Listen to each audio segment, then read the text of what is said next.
Saudações a todos, espero que todos estejam bem. Bom, primeiramente vou pedir para começarmos a partilhar esta live para que mais pessoas venham ter acesso a este conteúdo.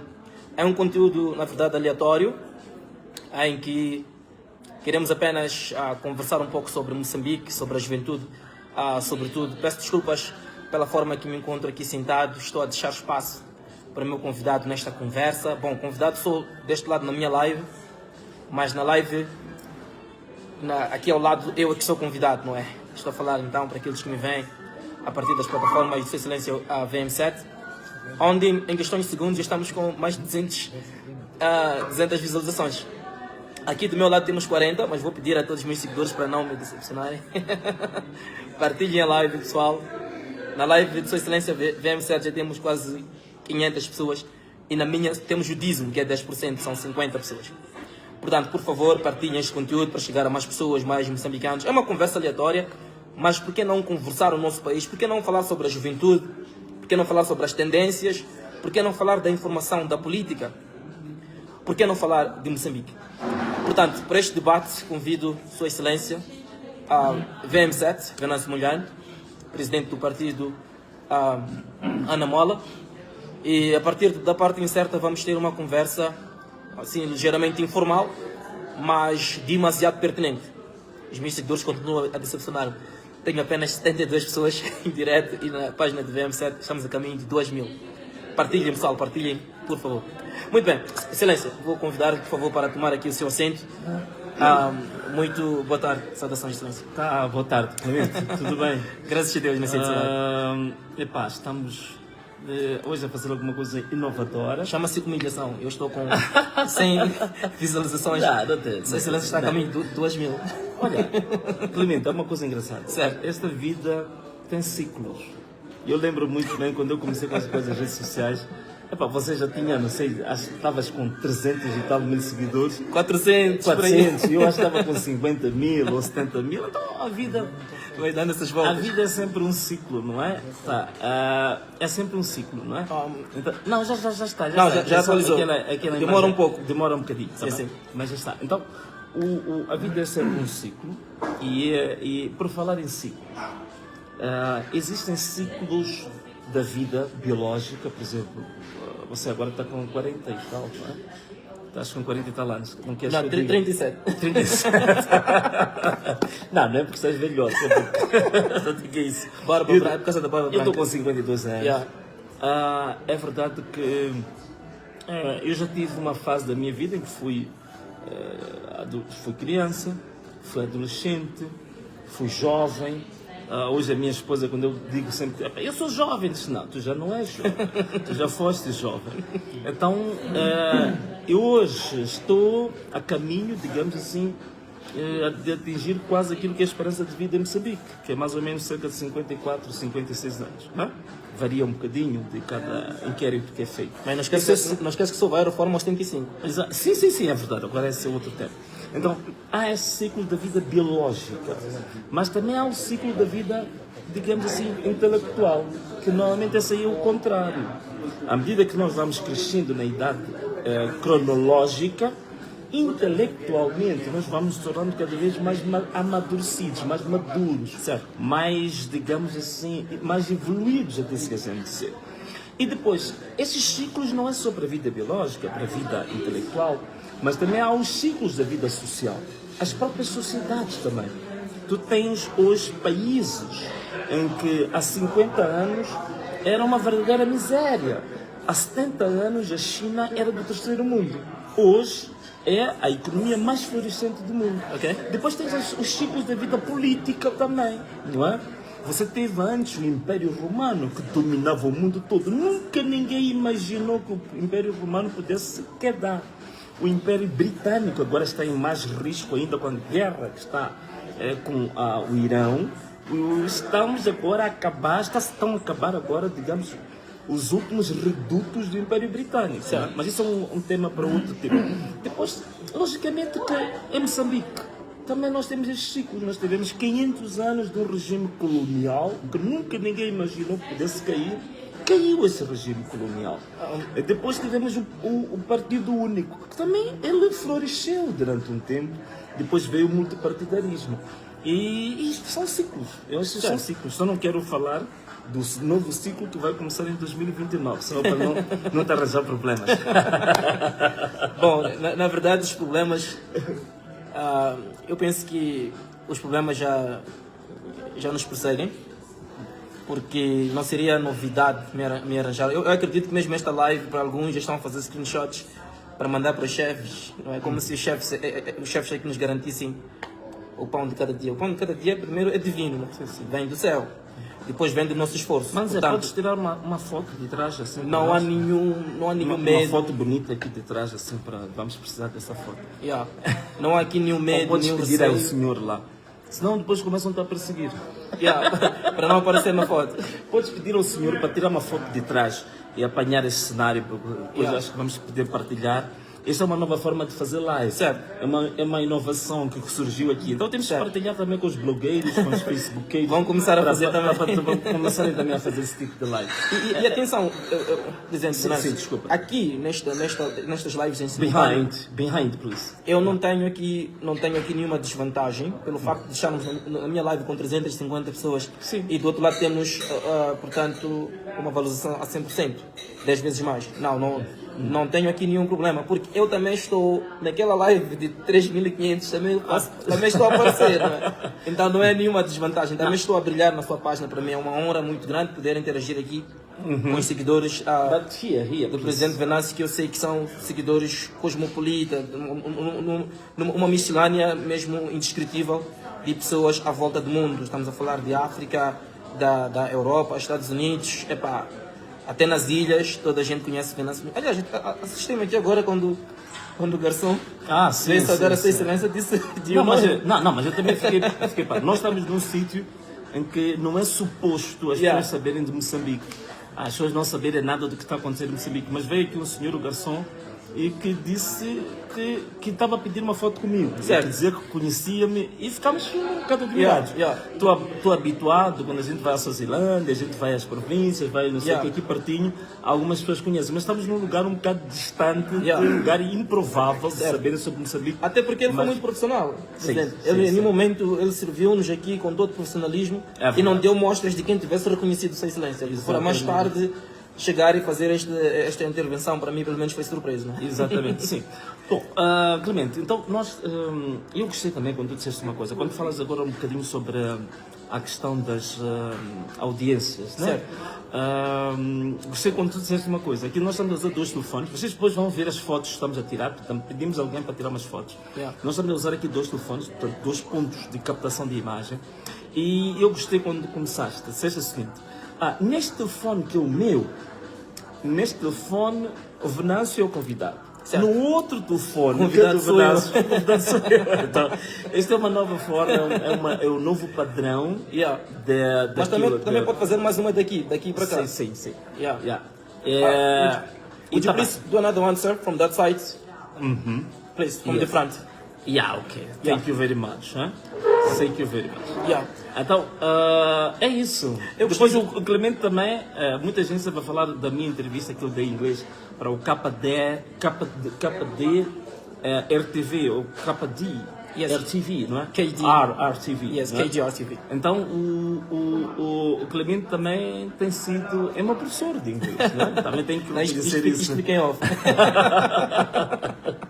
Então as pessoas estavam a perguntar, mas olha, quando é que o presidente evoluiu no inglês e tal, não sei o que está, Não, mas eu não vou aqui levar o mérito todo para mim. Na verdade, o presidente Venâncio fala e muito bem inglês. Apenas estamos a fazer um trabalho de aperfeiçoamento, é assim que se diz em português. Sim. Aperfeiçoamento, que é enhancing, né? Que é melhorar. Mas ele já é melhorar, tem que ter um pouco mais seguro na gramática, né? Tem que ser seguro na gramática, tem que ser um bocadinho mais seguro também na pronunciation. Se me permitir? Por favor. Tem que ser um bocadinho seguro também no speaking, não é? Às vezes tem algumas hesitações, né? E também é preciso fazer uma outra luta no inglês, que é a nível, digamos, do mindset. Quer dizer, é preciso começar a pensar diretamente em inglês, não fazer um pensamento em português e depois tentar falar em inglês. Então, este gap, Yeah. este interface, às vezes pode não fluir muito a linguagem. Não é? Onde é que está a grande dica? A grande dica nisto é muita leitura. Yeah. Investimos muito em livros, mesmo em inglês. A acompanhar canais anglófonos. Bom, por este lado temos essa vantagem de estar a ver televisão sempre em inglês. E também sempre que puder conversar em inglês, conversar. Então, acabamos de deixar esta dica para quem está nos a acompanhar agora. É verdade. Tu tens um sonho de aprender inglês ou melhorar, compre livros em inglês, acompanha TV em inglês, rádio e tudo que é podcast em inglês. E conversar, porque muitos também só absorvem e nunca tiram. Está errado. Sim, É preciso sim, começar sim. a tirar. Em outras palavras, não há como chegar à perfeição de fluência sem canhar. A pessoa tem que canhar. Tem que canhar. E esse canhar vem de falar. E depois de umas semanas, meses exaustivos de canhados, é quando vem a perfeição. Mas olha, agora eu fui sempre um amante de literatura, Certo. fui um amante de filosofia, fui um amante eu gosto muito de humanidades. Portanto, há dois tipos, as tais chamadas ciências sociais e estas chamadas humanidades, onde tem literatura, linguística, por aí fora. Eu sempre fui um amante também das humanidades. E então tu disseste uma coisa muito É de interessante. lá onde eu venho, journalism. Yeah. Né? Vem das faculdades de humanities. Exatamente. Então, tu falaste aqui uma coisa interessante, é canhar, está a ver? Canhar. Pode estar alguém a dizer, mas que é isto? Mas olha, pode parecer que é uma fragilidade linguística dizer canhar, mas canhar é uma das coisas que posso dizer que é da nossa riqueza linguística, sabe?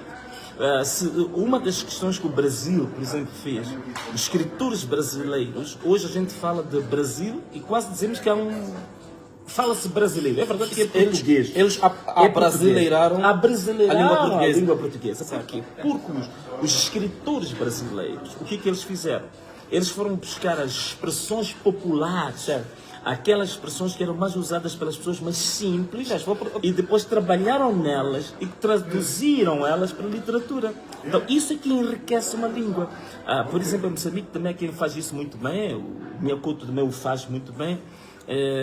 Quem que faz também isso, por exemplo, em Angola, o Pepetela fazia isso como uma forma, digamos, magistral. Um Ngulano Bakacossa também não faz muito. Bakacossa também, Moçambique faz isso também. A brinquilhação das palavras. Já que Isso entrou é na muito literatura, bonito. Sim. desculpa interrompê-lo, já que entrou na literatura, vou aproveitar aqui e convidá-lo para o lançamento da minha próxima obra literária. Uau! Que é uau, um romance, uau. onde eu também faço essas provocações linguísticas, também moçambicanizo a língua portuguesa a esta maneira mesmo.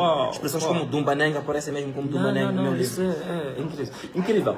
Por acaso, para falar em Dumbanenga, em Dumbanenga há um livro, não sei se já leste, mas eu vou ver na minha biblioteca se eu consigo encontrar, que o título era mesmo Dumbanenga. Foi escrita pela falecida Lina Magaia. Okay. Se calhar alguns jovens vocês devem não saber quem é Lina Magaia. Lina Magaia foi uma antiga combatente da Frelimo, curiosamente era minha tia da Manhissa, e ela era uma senhora, olha, não sei se vai haver, este país ainda vai ter duas senhoras como aquela. Aquela senhora tinha uma especialidade, ela gostava de disparar bazucas. Era militar, era. É verdade, aquela senhora usava todo tipo de armas. Eram AK-47, bazucas, portanto, revólveres, punhais. Era uma senhora espetacular. Para mim, foi uma das pessoas que me influenciou muito no gosto pela literatura. Ela, Lina Magaia, o irmão dela também já faleceu, que chama-se Albino Magaia, que já chegou a ser um dos dirigentes da revista Tempo. Portanto, literatura é uma coisa boa. Eu recomendo, ainda bem. Um dia temos que fazer um programa sobre isso, certo? Um programa só sobre literatura. Mas já aceitou o convite no lançamento, não? Claro, está aceito. Não, mas temos que fazer isso, porque muitas vezes as pessoas estão ali nos assistir, estão habituadas a ver-nos a falar de política, questões da atualidade, não sei o quê. Mas um dia também temos que falar um pouco sobre literatura, porque a leitura e a escrita, interpretação de textos é fundamental para o amadurecimento. É difícil entrevistar Sua Excelência. É um manancial de conhecimento. Então, eu estou a ficar confuso. Vou pegar aqui gatilho aqui para dar continuidade. Então, mas vamos. É que tu tinhas um tema hoje, não é?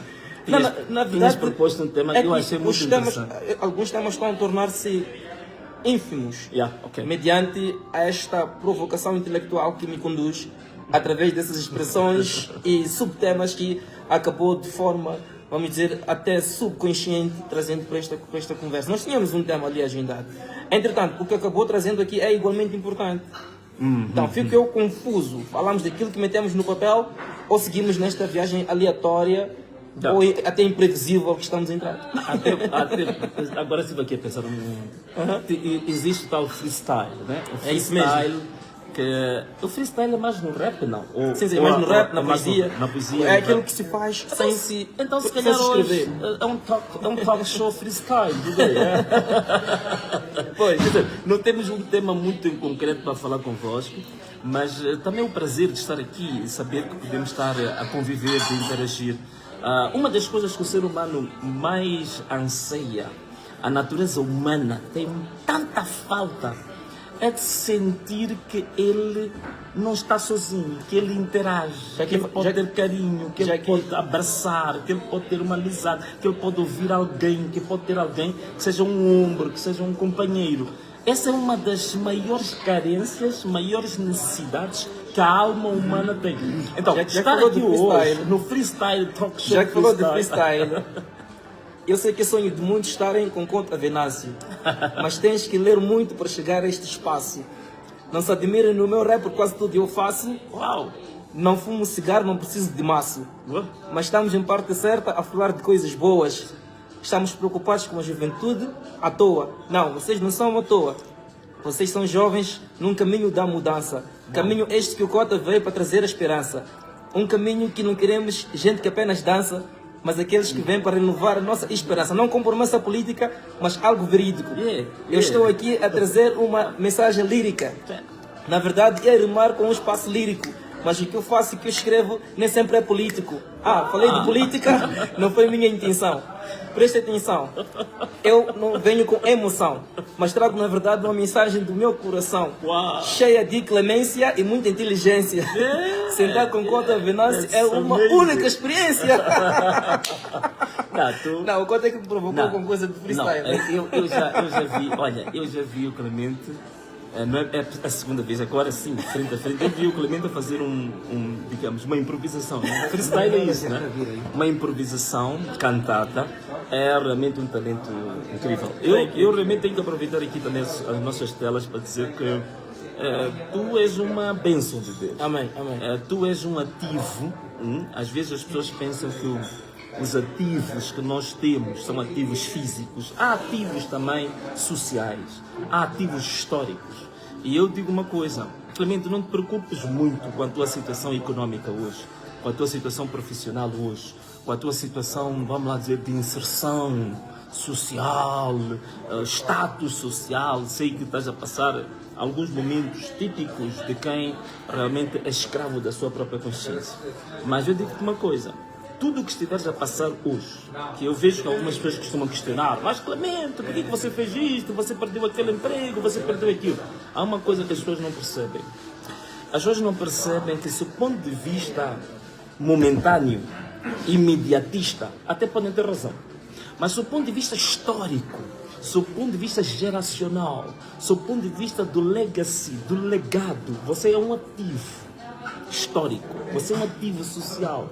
Você é uma pessoa que neste momento está a trilhar um caminho cuja história vai descrever para as próximas gerações. Então, não há coisa mais bonita, não há riqueza maior na vida do que tu teres levado uma vida que pode servir de bússola lá à frente. Já agora que se fala assim, é beacon, né? Em inglês, acho que é isso, beacon, compass. Beacon of Hope, The compass. Então, é muito interessante. Aproveito também agora a dizer que a bateria que está a ir embora. Temos que então aproveito agora também para ter aqui a dizer, tu és um ativo e te incentivo bastante que tu continues com esta linha, fiel aos teus ideais, mas sobretudo seja escravo de duas coisas. Seja escravo da justiça e seja escravo da verdade. Muito obrigado. Olha, a Bíblia tem uma coisa. Se tu fores a ver os livros do apóstolo Paulo, todas as cartas que ele escreve, ele primeiro se apresenta. Diz, eu, apóstolo Paulo, servo de Jesus. Há quem diz que a palavra servo foi mal traduzida. Ele sempre dizia, eu, Paulo, escravo de Jesus. Então eu digo, você é Clemente, escravo da justiça e da verdade. Você é um ativo para as próximas gerações. Se continuares fiel aos mais altos e mais nobres interesses do teu próprio povo. Amém. Se você for fiel ao teu povo, se você for fiel à justiça e à verdade, então você é um ativo histórico. Muito E a obrigado. minha pergunta agora começa para aquele tema que querias provocar. Você que está aí em casa, você tem neste momento condições, requisitos para que a tua vida seja um ativo para as próximas gerações? Esta Então, grande esta é uma questão. reflexão que nós temos que fazer.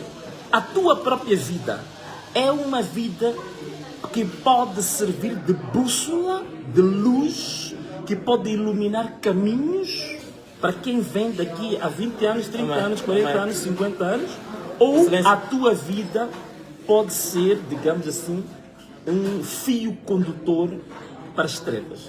Excelência, primeiro quero agradecer estas palavras que direcionou a mim.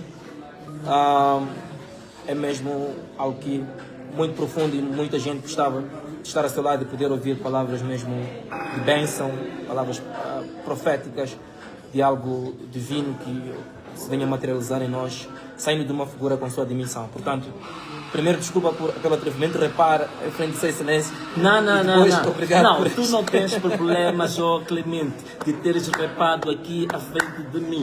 Eu não sou um bom freestyler, mas a verdade é uma. Quando você repava, meu coração também estava sintonizado com a profundidade das tuas palavras. Porque as tuas palavras não eram palavras ocasionais, eram palavras que iluminavam o futuro, os caminhos, para que quem está lá em casa a assistir esta live também pudesse ter os seus corações, todos eles a brilharem e as suas mentes cada vez mais enriquecidas e alimentadas com as tuas palavras. Epá, acabei levando chai. Que isso, nem tão pouco. Você está sendo muito generoso, você é muito melhor É nisso. só ver as reações. Não, você é muito bom nisso, você é muito talentoso nisso. Eu sei que você canta, você escreve, você declama, você é um bom jornalista, você é MC. Muito obrigado, coração. Você tem muitos talentos. Você Muito tem muitos obrigado, talentos. coração. Obrigado, coração, Sua Excelência. Então, eu estava a dizer o seguinte, nesta reflexão que fez há pouco tempo, eu penso que daqui a pouco a minha carga acaba, vamos continuar aqui na live de Sua Excelência, não tem nenhum problema. Mas eu estava a dizer o seguinte, quando falou aqui da questão das coisas que nós abdicamos em prol de uma causa, eu ontem recebi um screenshot de um jovem que dizia, foi no YouTube, fui lá ver a entrevista, uma entrevista polêmica que tive com a Iris Costa, que alguns dizem que teria também contribuído para o seu... Eu não quero dizer que seja isso, eu digo, alguns dizem que poderia ser uma das coisas que contribuiu, não é, com o seu novo rumo profissional, não sei, não quero aqui confirmar isso.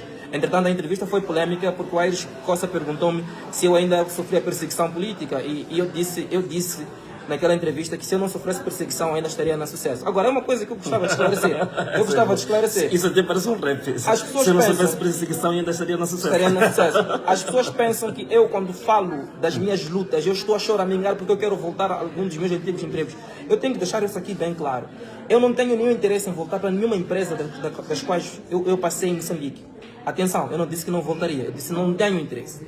Se as empresas, porventura, por onde eu passei, tiverem capacidade de pagar aquilo que eu acho que eu mereço, obviamente que poderia fazer uma negociação. Mas nos moldes onde trabalhei em Moçambique, seja lá todas as empresas por onde eu passei naquele país, não tenho nenhum interesse em voltar. A não ser que eles, em algum momento, façam os ajustes que eu acho que seriam justos, pelo menos para aquilo que eu acho que é, portanto, a minha dimensão. Aquilo que eu acho pode não ser, mas eu estou livre de pensar que eu seja alguma coisa que se calhar não seja. Isso é muito controverso. Agora, em nenhum momento eu estou aqui a choramingar, ou a lamentar, ou a pretender voltar para nenhum desses sítios. Eu apenas estou a fazer ativismo. Na vida de um ativista, mesmo quando apenas alguém, por exemplo, me vem à rua e me dá uma simples chapada. Quando eu falo desta chapada, é diferente de uma chapada que é dada, por exemplo, vamos por alguém que foi à discoteca para ir beber e mexeu com a mulher do outro, levou porrada. É diferente.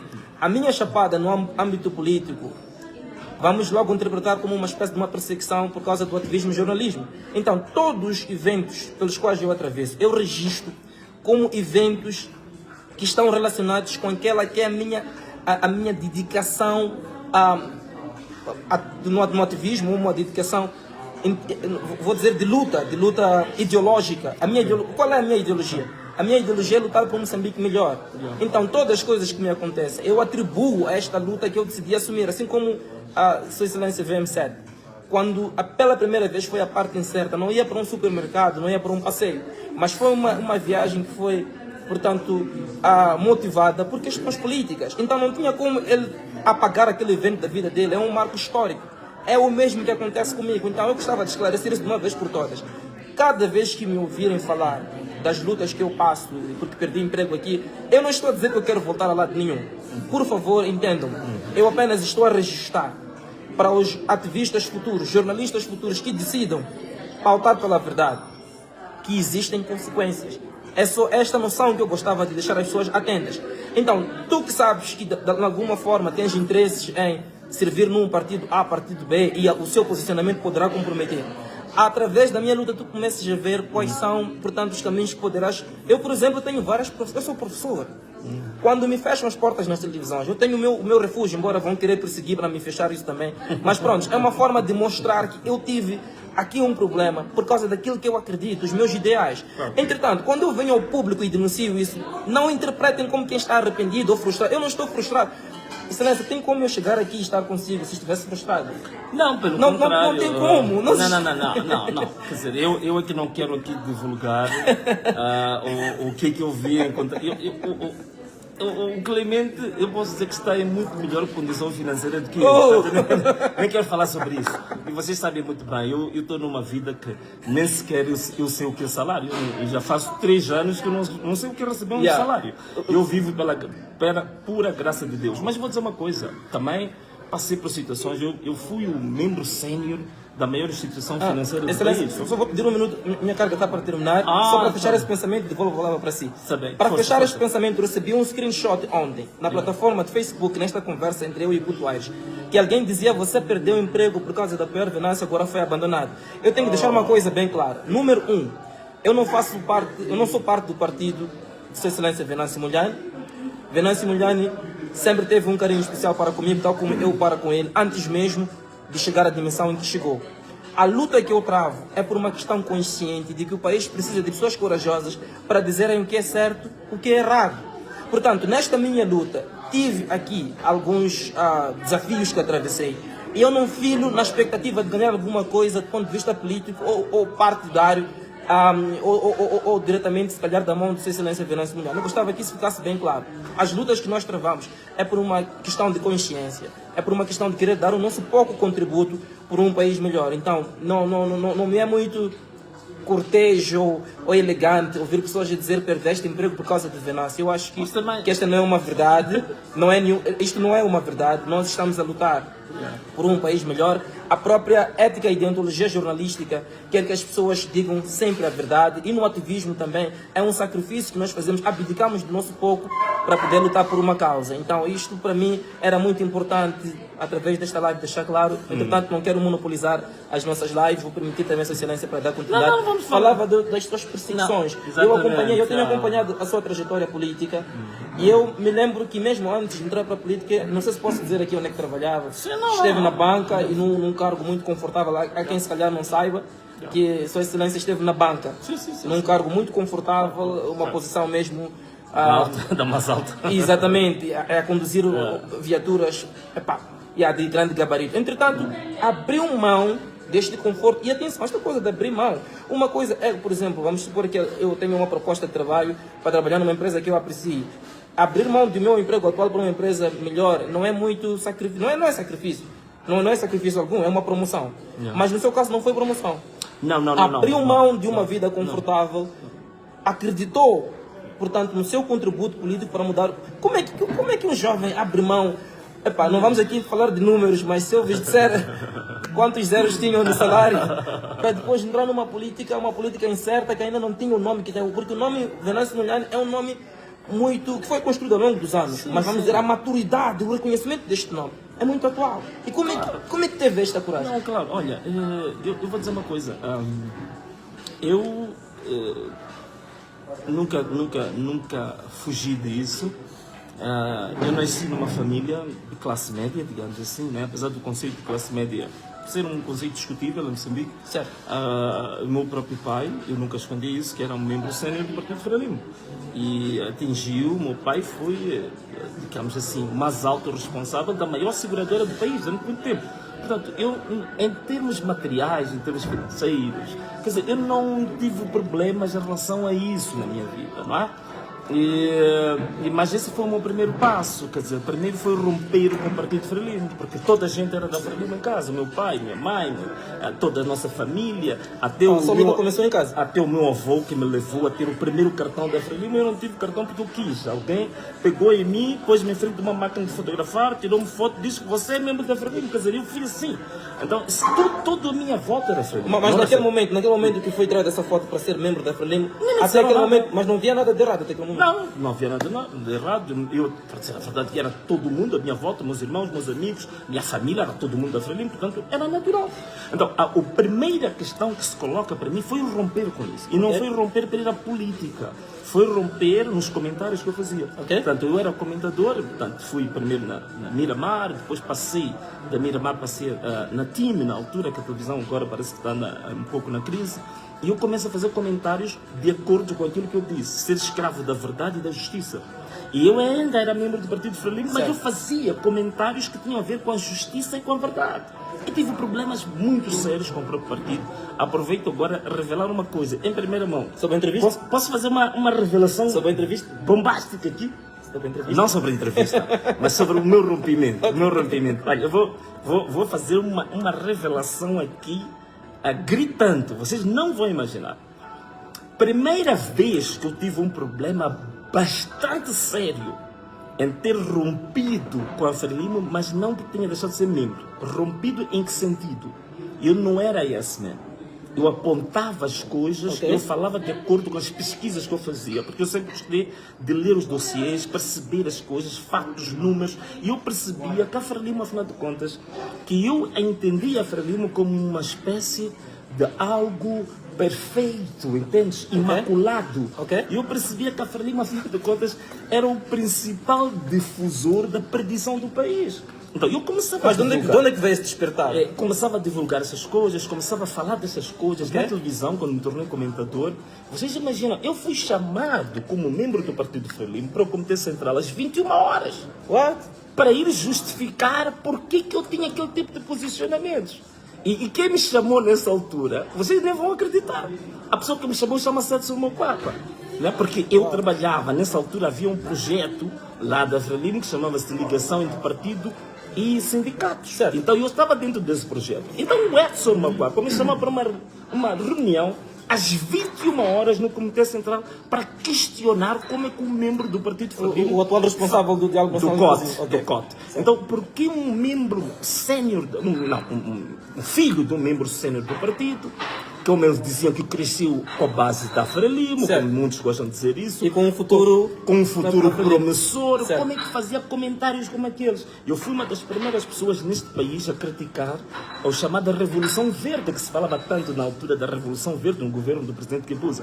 Falava-se tanto da Revolução Verde como se fosse uma coisa perfeita, como se fosse a panaceia para todos os males.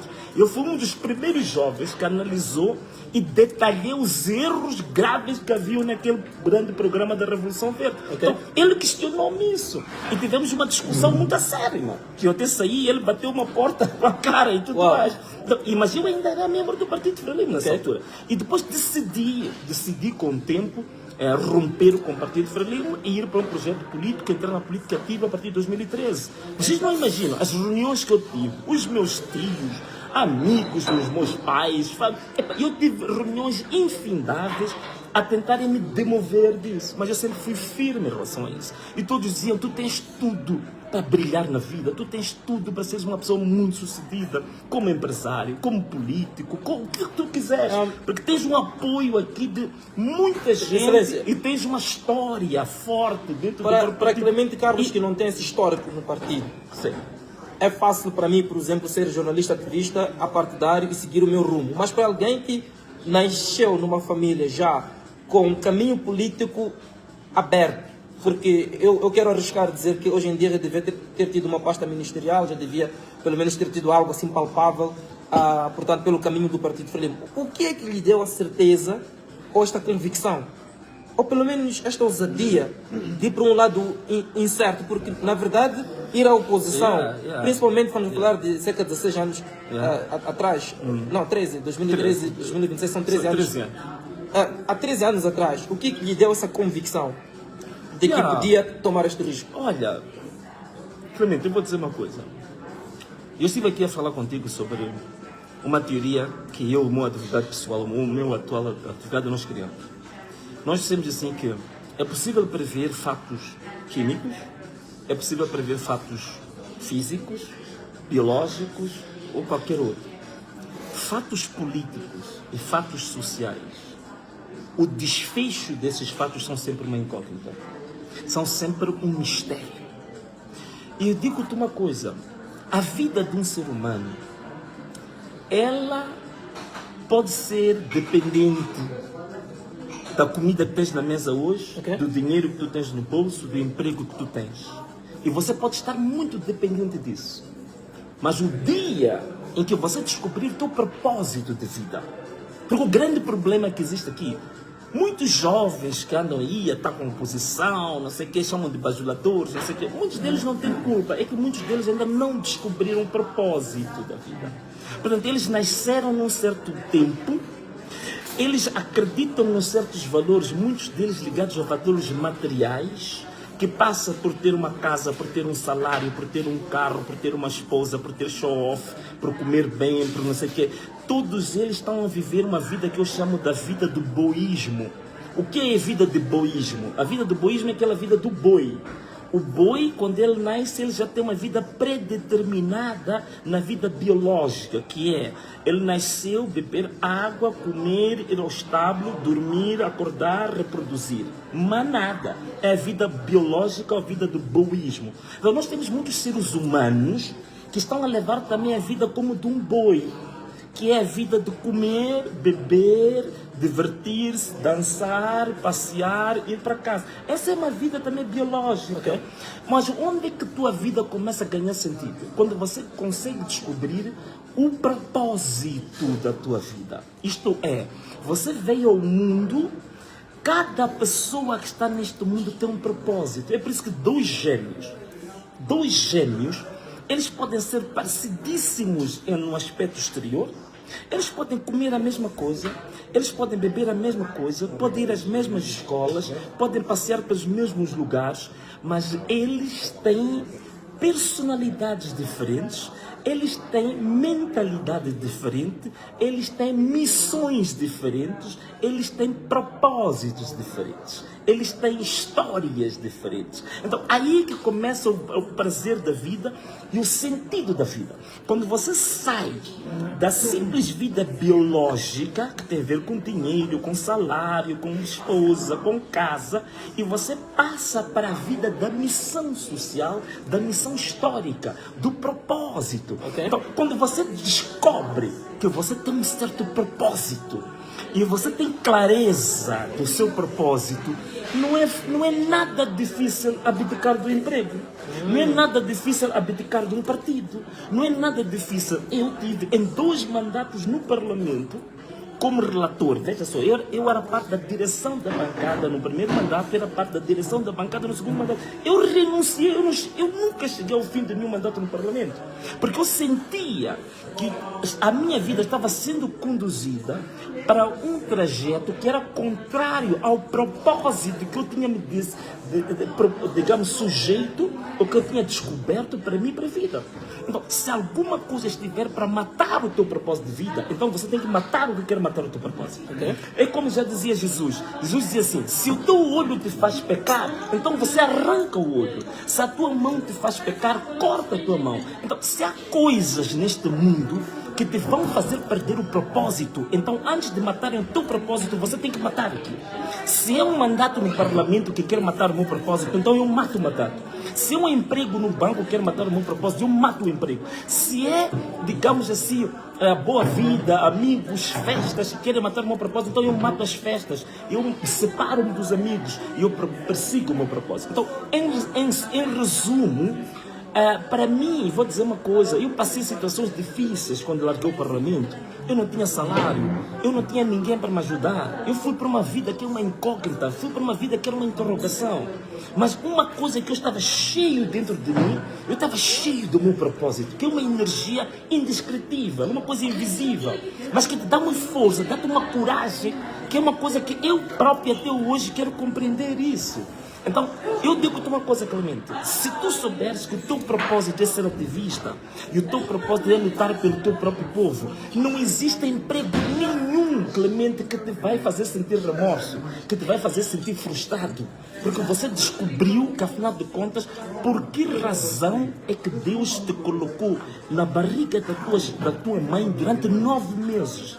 Deus permitiu que todas as tempestades que queriam acabar contigo lá naquela barriga fossem travadas e que depois de 6 meses viesse esse milagre que é o Clemente.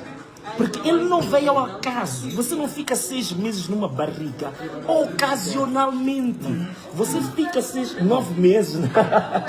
Fica 9 meses numa barriga porque há um propósito, há uma missão histórica, há uma missão social a cumprir. Então, se você não descobrir, você vai levar a vida tal e qual um boi. Vai levar a vida como se fosse um animal de estado. Este é o conceito de boísmo. Sim, o conceito de boísmo. Então, para mim, eu simplifico tudo. Nem vou muito falar sobre isso, as condições que eu passo. Eu não tenho salário há 3 anos, mas eu não estou preocupado com isso. Já nem falo sobre isso, porque não há nenhuma fome, não há nenhuma aflição, não há nenhuma falta de dinheiro, falta de material, não há nada neste momento que me toque, que possa me demover do meu propósito. Não existe.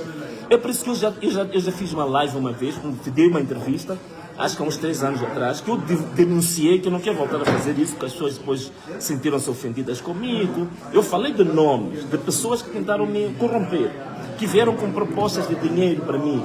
Eu disse claramente, meu amigo, eu não acredito que existe uma determinada montante que me possa fazer vacilar. Porque ele disse, mas depende, se eu duplicar o dinheiro, se eu triplicar o dinheiro, será que você vai se manter firme? Olha, eu, neste momento, meu amigo, o amor, a convicção e o sequestro, se me permitires isto, a forma como o meu propósito me sequestrou, eu já não tenho hipótese nenhuma de ser resgatado. 10 bilhões de dólares, leva a sua família vai ficar nos Estados Unidos, que tal? Não, 10 bilhões de dólares talvez levaria para aplicar num projeto social grande para Moçambique. Qual seria? Moçambique, por exemplo, agora está a precisar aquilo que é o grande projeto que eu apresentei e que eu acho que é a questão fundamental para o desenvolvimento de Moçambique, que eu chamei da conectividade física de Moçambique, certo? Que é a ligação Moçambique entre Maputo até Cabo Delgado. E essa ligação, não só com o comboio de alta velocidade, que toda a gente já copiou agora, a Matrombadas também já copiou, o governo atual também já copiou o meu projeto, mas não é só uma questão da ligação da linha férrea a partir de um comboio de alta velocidade, mas aquilo que eu chamei também da conectividade digital, que é a partir da fibra óptica ou banda larga, nós também podemos trazer também a conectividade a partir dos meios tecnológicos. E esses meios tecnológicos também haviam de ajudar uma coisa importante que é a educação.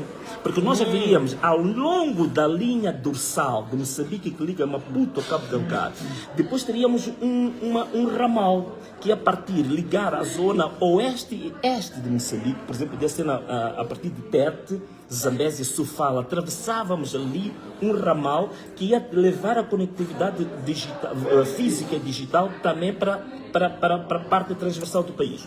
Mas também, a partir da fibra óptica, nós haveríamos, por exemplo, parar e acabar de uma vez por todas com os tais chamados os livros gratuitos, que não são gratuitos, que são uma desgraça total. É um erro, é um crime educacional que está sendo cometido em Moçambique com aqueles livros. Hoje em dia não precisamos daqueles livros, são inúteis. Nós o que precisamos hoje é levar tecnologia, trazer conhecimento atualizado a partir das plataformas digitais.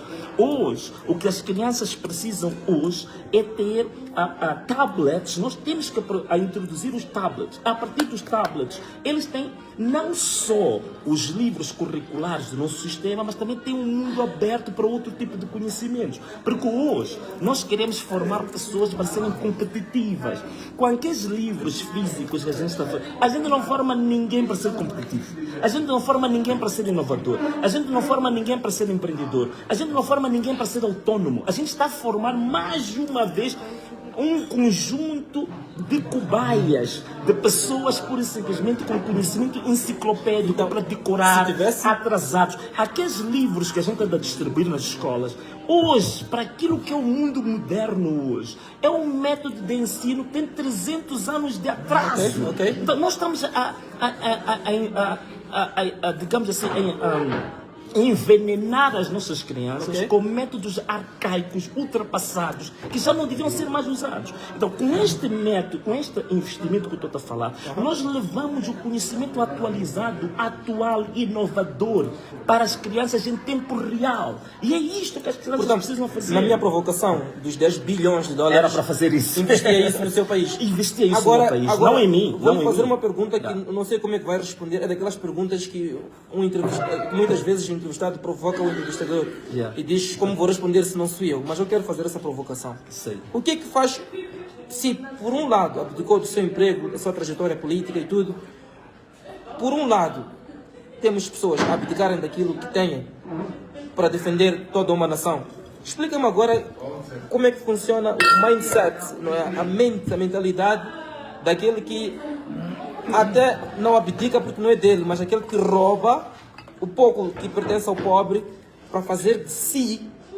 Nós temos pessoas em Moçambique a viverem em francesa, não é? Que vivem num luxo extraordinário. Se calhar aqui onde estamos, isto aqui deve ser a pior miséria para estas pessoas, mas pese embora estejamos em parte Mas certa. a minha pergunta é, são felizes com isso? Não, mas eu gostava de saber Tá bem, mas entender faz a um pouco pergunta. esse mindset. O que é que faz alguém? Porque uma coisa é abdicar do que eu tenho, eu só abdico daquilo que é meu. Mas o que é que faz alguém roubar da boca do pobre e querer viver ele sozinho este luxo demasiado? Olha, há várias formas de responder isso. Eu posso responder do ponto de vista ético, não é? E do ponto de vista ético, eu acho que toda a gente está de acordo que isso representa, digamos assim, uma disfunção ética. Quer dizer, o ser humano em si, ele quando foi feito, já existem dentro de nós determinados códigos éticos que estão plantados em nós. É por isso mesmo que, realmente, eu estava a contar uma história dos bandidos, dos que roubam, dos que estupram, dos que assassinam, as gangues, as quadrilhas. Apesar de serem assassinos, de serem ladrões, de serem violadores, eles dentro da sua própria quadrilha têm um código ético. Ok? Tu sabes que o pior crime numa quadrilha que pode ser cometido, sabes qual é que é? É o próprio crime. Ok? O crime é para eles executarem um crime fora da organização. Não dentro. Dentro da organização, o crime é o pior pecado que pode ser cometido. Por Imperdoável. exemplo, roubar dentro da sua própria organização criminosa é um crime mortal. Você é decapitado. Então significa o quê?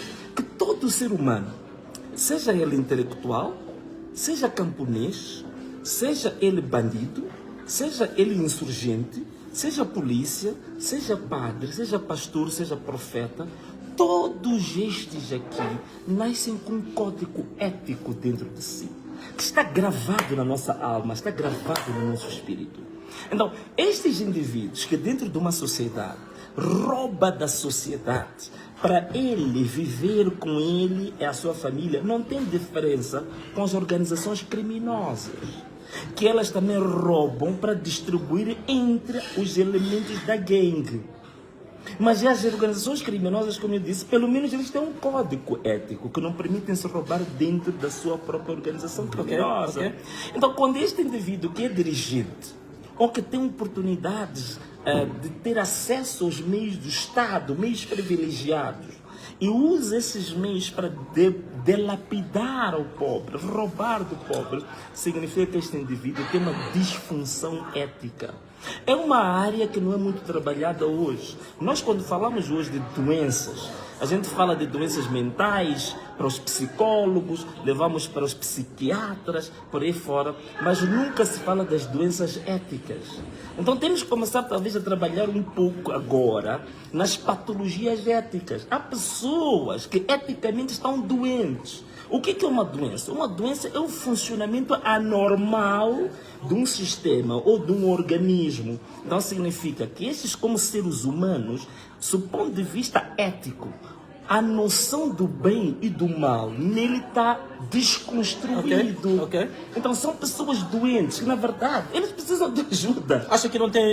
Acha que Esse é o primeiro. não tem paz? Falou aqui de questão de Essa é a paz. primeira parte, a parte ética. Mas agora, eu, se me permitir, eu sei que muita gente não gosta muito de falar sobre isto, mas também é outro problema espiritual. Né? Eu não vou me alongar muito aqui, porque as pessoas evitam falar sobre isso. Mas é um problema espiritual. Qual é o problema espiritual? O que quer dizer? Neste mundo, significa que há uma constante luta entre o bem e o mal, entre a luz e as trevas. Então significa que nós temos o livre-arbítrio, que nos permite o quê? É nas grandes forças entre a luz e as trevas que nós não temos uma força suficiente para lutar contra as trevas. Nem temos uma força suficiente para, digamos, nos posicionarmos perante a luz. Mas há uma coisa que nos é dado como livre-arbítrio, uma coisa que depende do ser humano. O ser humano tem dentro de si um poder de poder selecionar se ele quer ir para as trevas ou se ele quer ir para a luz. E aqueles que querem ir para as trevas vão à vontade e vão roubar, vão sequestrar, vão humilhar, vão perder votos, ainda matar aqueles que querem reivindicar sobre os próprios votos, porque esse caminho parece um caminho fácil, doce, um caminho agradável, mas é um caminho doente, é um caminho da doença, da disfunção ética. Mas há aqueles que podem preferir para o caminho da luz, que é o caminho em que você tem uma mala de $1 milhão à tua frente e você pega a mala e devolve porque diz que isso não vem do meu trabalho. Certo. E te chamam matreco, não tens os carros de alta gama, não tens grandes casas, mas aquilo que eu disse, nesse caminho você está fazendo um legado, você está se a tornar um ativo histórico, você está se a tornar um ativo social. Então, aqui há estas questões, há um problema ético com esses corruptos e é um problema espiritual muito grave que está com eles. Por isso que eu digo que não é possível ter paz. Porque quando é que tu tens paz e que depois te dá o sentimento de felicidade? A paz, ela só pode ser produto da tranquilidade que você tem no teu espírito, conjugada com a tranquilidade que você cria no teu meio. Ok. Então, quando se conjuga a tranquilidade do espírito do Clemente com a tranquilidade do meio que o rodeia, cria a paz e cria a felicidade, certo? Cria o sono bem dormido, cria bons sonhos, cria revelações, cria ideias criativas. É isto. Então, se você tem aparentemente paz, porque você roubou, tem as contas cheias, mas no teu meio o meio que te rodeia está aflito, está em dor, significa que é impossível haver um alinhamento dos dois meios. O meio externo e o meio interno não estão conjugados. E se eles não estão conjugados, não há paz, não há felicidade, não há de forma, eu garanto, eu isso digo de forma sincera, certa, sem nenhuma dúvida. Todo aquele que vive roubando o povo, todo aquele que vive roubando o seu país, não tem paz, não é possível ser feliz e ter uma vida totalmente desorientada e viva a vida do boísmo, que é a vida como um animal de um estábulo, porque não tem propósito, perde a sua missão, perde o sentido da vida pelo qual ele foi trazido para o mundo. Há muitos corruptos hoje que ele foi trazido ao mundo com a missão de vir ser um pastor, com a missão de vir ser um professor, com a missão de vir ser um contabilista, com a missão de vir a ser, por exemplo, um ativista. Desviou do seu caminho. Ele perde-se nisto porque pura e simplesmente arranjou uma nhonga, arranjou uma bolada.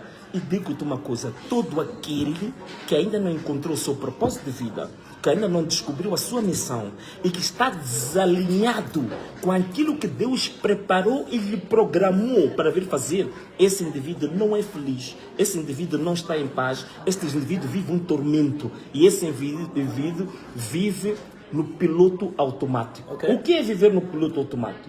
É uma vida que você leva como se você fosse um robô. Deixa a vida você, me levar. Você não tem consciência da própria vida. É aquilo que chamamos dos mortos-vivos.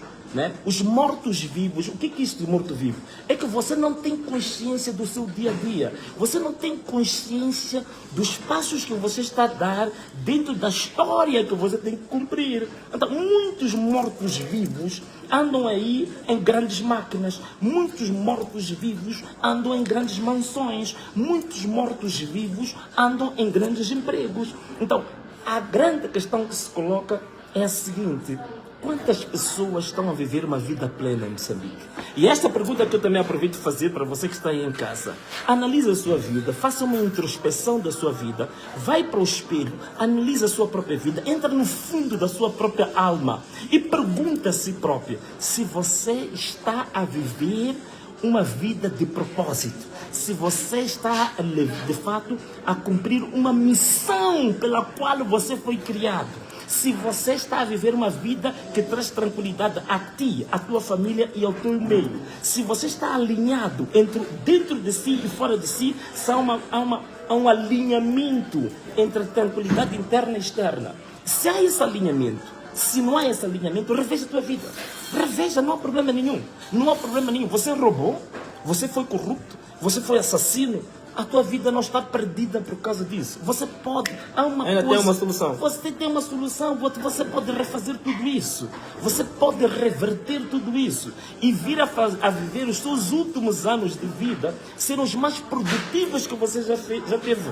O apóstolo Paulo, há uma coisa que em inglês que eu gosto muito, aprendi ainda foi ontem ou antes de ontem, diz assim, Damascus Moment, o momento de Damascus. Quer dizer, Damascus foi a cidade onde o apóstolo Paulo, né, ele foi apanhado com aquela luz incandescente, que ele caiu e perdeu a visão, ficou cego por 3 dias, em que não comeu, não bebeu.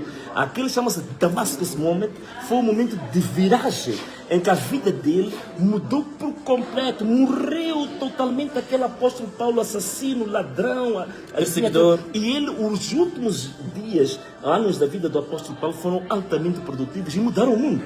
Então, um assassino, um ladrão, um corrupto, se passar por Damascus Moment, ele pode vir a ser uma grande, digamos, um grande incentivo, um grande ativador da próxima história do país. Ainda há aquilo, há esperança. Mas é preciso que eles se transformem, que se arrependam. E uma das formas de arrepender é aquilo que disse o pastor Marcos Chambuli, quando foi para aquele culto, o primeiro culto depois da tomada de posse de Daniel Chapo, em que convidou uma série de igrejas e não sei o quê, em que era o culto acho que era de perdão e arrependimento. Então o pastor Marcos Chambuli disse, e Daniel Chapo estava lá, disse: olha, a primeira coisa que tem que ser feita antes de começar a orar, antes de falar de reconciliação, tem que devolver o que roubou. E logo a seguir, o Marcos Chambuli foi detido. Né? É aquilo, é Damascus Moment, é aquilo. Então, você que é ladrão, você que é corrupto, você que roubou, você que matou, você tem que passar por este momento de catarse. Você tem que devolver o que roubou.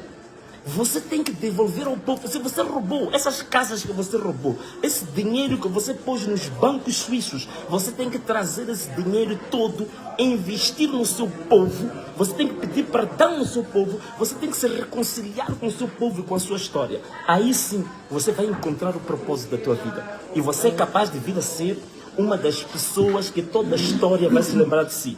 Mas se vocês morrerem agora como corruptos, se morrerem agora como ladrões, se morrerem agora como assassinos, a história vai vos esquecer por completo. O único lugar onde você vai estar completamente lembrado é no inferno, ardendo ferozmente todos os dias. E já não há volta. E já não há volta. Excelência, vou fazer aqui algumas questões, mas estamos perto de 1 hora de tempo de live. Vamos deixar os nossos seguidores seguirem, portanto, com as suas atividades. Vamos mesmo fechar, mas eu vou fazer perguntas, talvez umas 3, 4, e vai ter que me responder cada uma delas em apenas 1 minuto, porque já estamos we're wrapping up, estamos a fechar. Portanto, we're wrapping out. Yeah, we're wrapping up. Então, primeiro, em 1 minuto, para aquele jovem que acha que está a ser esperto ao receber 5 mil para ser corrupto. Por exemplo, nós sabemos temos eleições, sou um pouco suspeito para falar disto neste momento, mas pronto, temos eleições que até quem está fora, a própria União Europeia, fez um relatório, os observadores que estiveram em Moçambique, e falaram de que não foi justo. Portanto, o que tem a dizer este jovem que por 5, por 3 ou por 5 mil meticais prefere corromper? Qual é a sua mensagem em 1 minuto? Só 10 em 5 minutos. Ok, está bem. Para esses jovens, né, que se pode... Não, para esses jovens o que posso dizer a eles é muito simples. Que os 5 mil meticais, na verdade, não é bem uma fraude que estão a comprar. Eles estão a comprar a tua alma. Okay. Eles estão a comprar a tua vida. Eles estão a comprar a tua missão. Estão a comprar a tua personalidade. Estão a comprar a tua história como sujeito, como cidadão. Então, não é o problema da fraude em si. Agora é para você escolher se a tua vida tem preço, se a tua história tem preço, se o teu propósito tem preço, se a tua alma tem preço. Eu peço para refletirem nisso. Até que ponto é que a tua alma tem preço? Que se pode colocar a tua alma num dumbanengue? Já agora estamos a falar de dumbanengue. Se pode-se colocar a tua alma num dumbanengue? Se pode-se colocar a tua alma num leilão? Pergunta número 2. O que dizer àqueles jovens que dizem que não tem nada a ver com política porque é assunto chato de pessoas mais velhas? Qual é a sua resposta? Não, a política não é assunto chato dos mais velhos, porque a partir do momento que você diz isso, que a política é assunto chato dos mais velhos, já está a fazer política, só que você não tem consciência. Então ninguém pode fugir da política, nem pastores, nem padres, nem apóstolos, nem freiras, nem santos, ninguém foge da política. Jesus Cristo, rigorosamente falando, também tinha consciência política. Então não há como você fugir da política, não se engane. A política é fundamental para as nossas vidas e a política é que determina a vida que te permita ter uma opinião. Portanto, você não pode fugir da política, não te enganes a ti próprio. Para as pessoas que são servidores públicos, estão hoje numa posição, vamos dizer, de vantagem, onde há facilidades de ser corrupto, de roubar, e por outro lado podiam estar a contribuir para o país crescer. O que é que tem a dizer sobre estes jovens que se calhar não é governante, não é ministro, mas está numa posição que também lhe permite roubar e lesar o povo? Qual é a mensagem que deixamos?